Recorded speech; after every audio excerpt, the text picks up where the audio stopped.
সাবুদানা দিয়ে যে এত সুন্দর মিষ্টি বানানো যায় না বানালে বুঝতামই না। আসসালামু আলাইকুম, আশা করছি সবাই অনেক ভালো আছেন। আজকে তৈরি করব সাবুদানার ডেজার্ট বা সাবুদানার রসমালাই। ঘরে থাকা মাত্র 3-4টা উপকরণ দিয়ে এই রসমালাইগুলো তৈরি করে নেব। আশা করছি সবাই অনেক ভালো লাগবে। প্রথমে একটা বলে আমার প্রয়োজন মতো আমি সাবুদানা নিয়েছি। আপনারা চাইলে বাড়িয়ে কমিয়ে নিতে পারেন। আর আমার বাসার সবাই এই সাবুদানার রসমালাইগুলো অনেক বেশি পছন্দ করে, তাই আমি একটু বেশি করেই বানাবো। এই সাবুদানাগুলোকে আমি পানি দিয়ে ধুয়ে নেব। আর এগুলোকে অনেক বেশি ডলে ডলে ধোয়ার কোনো প্রয়োজন নেই, শুধুমাত্র একবার বা দুইবার ধুয়ে নিলেই হবে। সাবুদানাগুলো ধুয়ে নিয়েছি আর 1 কাপ পরিমাণে পানি দিয়ে আমি 10 থেকে 15 মিনিট পর্যন্ত ভিজিয়ে রাখবো। এতে করে সাবুদানাগুলো পানিগুলো শুষিয়ে নিয়ে অনেক বেশি নরম হয়ে যাবে। এই সাবুদানার ডেজার্টটা এত মজার হয়, মুখে দেওয়ার সঙ্গে সঙ্গে মিলিয়ে যায়। যে কেউকে খাওয়ালে বুঝতে পারবে না এটা আসলে সাবুদানা দিয়ে তৈরি করছেন। 15 মিনিট পর সাবুদানাগুলো হাতের মধ্যে এভাবে নিয়ে দেখবেন যে কি হাতের মধ্যে একদমই মিশে যাচ্ছে।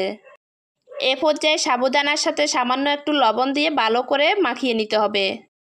আর মাখতে মাখতে দেখবেন যে কি আটার মতো একটা ডো তৈরি হবে আর অনেক বেশি আঠালো হবে। আবার সাবুদানাগুলো যে একদমই গলে যাবে তা কিন্তু না, এগুলো একটু দানা দানা বা শক্ত থাকবে কিছু কিছু। এগুলো পরবর্তীতে আবার দুধের সাথে রান্না করব তখন কিন্তু সিদ্ধ হয়ে যাবে। ডোটা তৈরি করে নিয়েছি আর মিষ্টির বলগুলো যেখানে সেট করব ওই ডিশটাতে আমি একটু তেল ব্রাশ করে নিচ্ছি, যাতে মিষ্টিগুলো রাখার পরে একটার সাথে একটা লেগে না যায়। একটা পরিমাপ অনুযায়ী ডো নিয়ে মিষ্টিগুলো তৈরি করে নিতে হবে। আর আপনারা চাইলে আপনাদের পছন্দ মতো ডোগুলো গোল বা চ্যাপ্টা যে কোনো সাইজে কিন্তু তৈরি করে নিতে পারবেন। এভাবে হাতের সাহায্যে ঘুরিয়ে ঘুরিয়ে কিন্তু গোল করে মিষ্টিগুলো তৈরি করে নিতে পারবেন। আর আপনারা চাইলে 2 হাতের তালু দিয়েও কিন্তু মিষ্টিগুলো তৈরি করতে পারেন। সবগুলো মিষ্টি তৈরি হলে কিন্তু আমি দুধের মধ্যে মিষ্টিগুলো দিব। মিষ্টিগুলো বানাতে কিন্তু একটু সময় লাগে, আর ভালো জিনিস খেতে হলে তো একটু কষ্ট করতে হবে।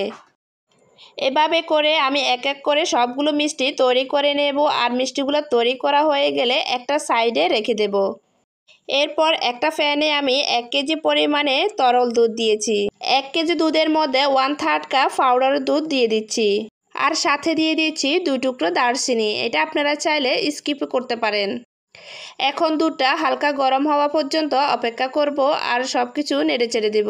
দুধটা হালকা গরম হয়ে আসলে আমার আগে থেকে বানিয়ে রাখা মিষ্টিগুলো এক এক করে দিয়ে দেব দুধের মধ্যে।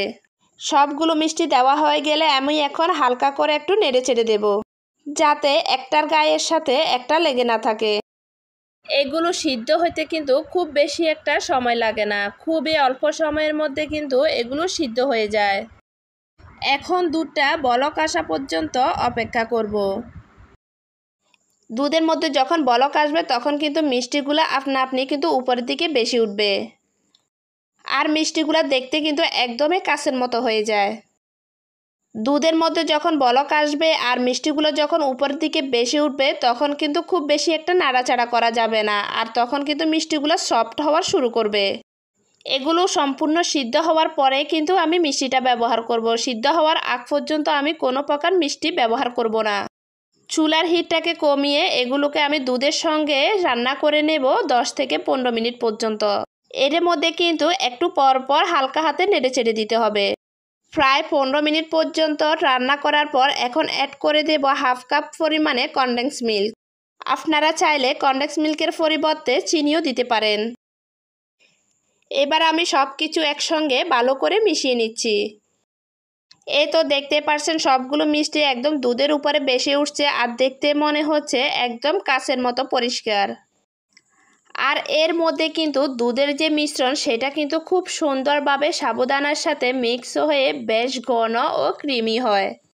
আর দুধের মিশ্রণটা চুলা থেকে নামিয়ে নেওয়ার পর ঠান্ডা হওয়ার পর কিন্তু অনেকটাই ক্রিমি হয়ে থাকে। এবার এখান থেকে একটা মিষ্টি তুলে আপনাদেরকে দেখিয়ে দিচ্ছি এটা সিদ্ধ হয়েছে কিনা আর এটা কতটা সফট হয়েছে। আমার মিষ্টিগুলো কিন্তু একদমই পারফেক্টলি সিদ্ধ হয়ে গেছে আর অনেকটাই সফট হয়েছে। এখন কিন্তু চুলায় আর খুব বেশি একটা রাখবো না, চুলা থেকে নামিয়ে নেওয়ার পর এই দুধটা কিন্তু আরও অনেকটাই ঘন হয়ে যাবে। সাবুদানার রসমালাইগুলো কিন্তু গরম গরমও খাওয়া যায়, আবার ফ্রিজে রেখে ঠান্ডা করেও খাওয়া যায়। আমার কাছে কিন্তু ফ্রিজে রেখে ঠান্ডা করে খেতে কিন্তু খুব বেশি ভালো লাগে। মিষ্টিগুলো আমি চুলা থেকে নামিয়ে একটা সার্ভিং বলে ঢেলে নিচ্ছি। দুধটা এখন তরল দেখা গেলেও ঠান্ডা হওয়ার পর কিন্তু দুধটা একদমই ঘন হয়ে যাবে। দেখতে সুন্দর লাগার জন্য আপনারা ইচ্ছে মতো কিন্তু পরিবেশন করে নিতে পারেন। আমি এখানে সামান্য কাঠবাদাম কুচি করে দিয়েছি, আপনারা চাইলে পেস্তা বাদাম কিশমিশ যে কোনো কিছু দিয়ে পরিবেশন করে নিতে পারেন। দেখতে পারছেন কতটা লোভনীয় হয়েছে মিষ্টিগুলো, একদমই নরম সফট। এই সাবুদানার মিষ্টিগুলো খেতে এত মজার, মুখে দেওয়ার সঙ্গে সঙ্গে কিন্তু একদমই মিলে যায়। ভিডিওটা দেখে আপনারা একবার হলেও বাসা তৈরি করে সবাইকে দিবেন, দেখবেন সবাই অনেক বেশি পছন্দ করবে। এই রসমালাই বা মিষ্টির রেসিপিটা তৈরি করার জন্য খুব বেশি একটা উপাদান বা আবার খুব বেশি একটা সময় লাগে না। ঘরে থাকা 2-3টা উপকরণ দিয়ে কিন্তু এই মিষ্টিগুলো তৈরি করে নিতে পারেন। আমার রেসিপিটা আপনাদের কাছে কেমন লাগছে অবশ্যই কমেন্ট করে জানাবেন। রেসিপিটা ভালো লাগলে অবশ্যই চ্যানেলটা সাবস্ক্রাইব করে পাশে থাকবেন। সবাই ভালো থাকবেন। আল্লাহ হাফেজ।